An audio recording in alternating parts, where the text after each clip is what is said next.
পাবো না। আসসালামু আলাইকুম। আজকে মসুর ডালের চচ্চড়ি করব।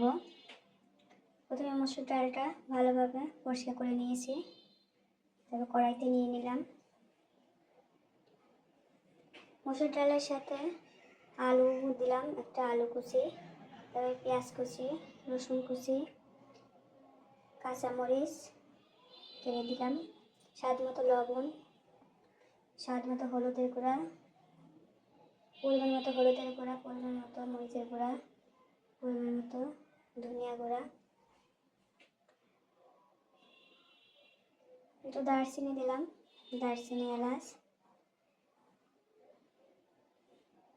তেল দেব। তেল দিয়ে ভালো করে হাতে মাখিয়ে নিলাম। মাখিয়ে নিয়ে পরিমাণ মতো পানি দিলাম। পানি দিয়ে এখন চুলায় বসাই দেব। বেশ কিছু সময় রান্না করে নেব। দেখেন আমার ডালটা প্রায় হয়ে গেছে, রান্না করে নিচ্ছি। এখন আমি বাগার দিয়ে দেবো। পেঁয়াজ কুচি, রসুন কুচি দিয়ে বাদামি কালার করে নিয়ে তারপর শুকনো মরিচ দিয়েছি 7-8টা। ভালো করে এখন বাগার দিয়ে দিব।